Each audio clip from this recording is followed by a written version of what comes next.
కీలక నేతల వరుస పర్యటనలతో ఆ జిల్లా రాజకీయం ఒక్కసారిగా వేడెక్కిందట. కొత్తగా పుట్టుకొచ్చిన ఒక పార్టీ అయితే ఆ జిల్లా కేంద్రంగానే తమ రాజకీయమని ప్రకటింపజేసింది కూడా సమాచారం. 6 అయినా ఇక్కడ నుంచే పోటీ చేస్తాం, పక్కాగా జెండా ఎగిరేస్తామని బల్లగుద్ది మరీ చెప్తున్నారట ఆ పార్టీ అధినేత్రి. ఆమె ప్రకటనతో అక్కడ పోటీ ఇక్కడ నుంచే అని ఆ పార్టీ క్యాడర్ కూడా సంబరపడుతుందని టాక్. ఇంతకేదా జిల్లా, ఎవరా లేడీ లీడర్?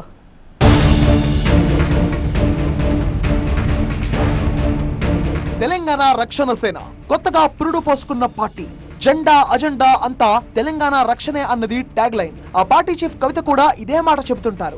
ఆ మధ్య సింగరేణి బాయిబాట పట్టిన కవిత మంచిర్యాల జిల్లా కేంద్రంగా చేసిన వ్యాఖ్యలు ఇప్పుడు ఆసక్తికరంగా మారాయి. తమ పార్టీ కార్యకలాపాలన్నీ మంచిర్యాల జిల్లా కేంద్రంగానే సాగుతాయని, ఈ జిల్లాలోని 3 నియోజకవర్గాల్లో పార్టీ జెండా ఎగురవేస్తామని ఆమె ప్రకటించడంతో ఆ పార్టీ కార్యకర్తల్లో ఒక్కసారిగా జోష్ పెరిగిందట. మంచిర్యాల జిల్లా కేంద్రంలోనే పార్టీ ప్రధాన కార్యాలయం ఉంటుందని కవిత ప్రకటించడంతో ఆ జిల్లాలోని అధికార విపక్షాల్లో కొత్త చర్చ షురూ అయిందని సమాచారం. మంచిర్యాల జిల్లానే కవిత ఎంచుకోవడం వెనుకున్న కారణాలేంటి? ఇక్కడి నుంచి పోటీ చేస్తే ఆమె గెలుస్తారా? కనీసం డిపాజిట్ అయినా వస్తుందా అని స్థానిక రాజకీయ వర్గాల్లో చర్చ జరుగుతోందట. అయితే మంచిర్యాల కేంద్రంగా రాజకీయం చేయాలని కవిత సడన్ గా డిసైడ్ అవ్వలేదని, గతంలో టీబీజీకేఎస్ గౌరవ అధ్యక్షురాలిగా ఉన్న సమయంలోనే మంచిర్యాలపై ఆమె ఫోకస్ పెట్టారని, అప్పట్లో ఇక్కడి నుంచి అసెంబ్లీకి పోటీ చేయాలని భావించారట కవిత. అయితే అవకాశం దక్కకపోవడంతో సైలెంట్ అయ్యారని టాక్. తాజాగా తెలంగాణ రక్షణ సేన పార్టీ ప్రారంభానికి ముందు కొత్త పార్టీ సన్నాహకాల్లో భాగంగా తొలి పర్యటన సైతం మంచిర్యాల జిల్లా నుంచే కవిత చేశారు. ఆ సమయంలో తన అనుచరులకు భవిష్యత్ ఎన్నికల్లో పోటీపై క్లారిటీ ఇచ్చారనే టాక్ వినిపిస్తోంది. త్వరలోనే కొత్త పార్టీ పెడతా, మంచిర్యాల కేంద్రంగానే తన రాజకీయ భవిష్యత్ ఉండబోతుందని అప్పట్లోనే అనుచరగణానికి తేల్చి చెప్పారట కవిత.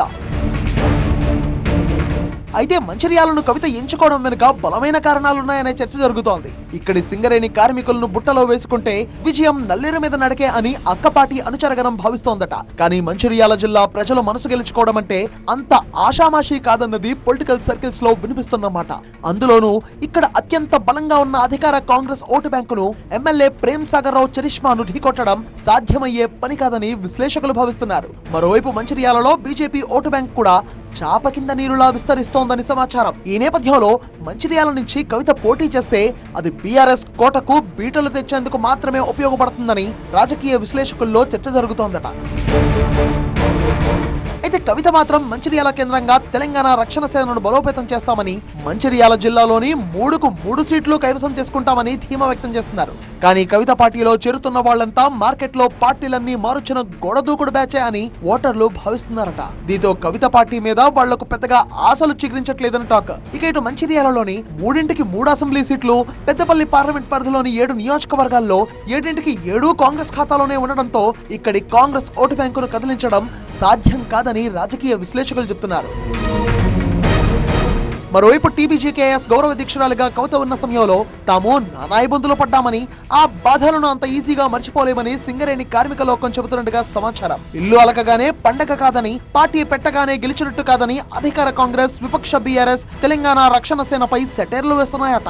అయితే కవిత మాత్రం రాబోయే ఎన్నికల కోసం పార్టీ క్యాడర్ సిద్ధంగా ఉండాలని, ప్రజాక్షేత్రంలో దూసుకుపోవాలని పిలుపునిస్తున్నారట. రాబోయే ఎన్నికల్లో కవిత పార్టీ పోటీతో ఎవరి ఓటు బ్యాంకు చిల్లు పడుతుందో, మంచిర్యాల జిల్లాలో ఎవరి చీటి చింపేస్తుందో లెట్స్ వెయిట్ అండ్ సీ.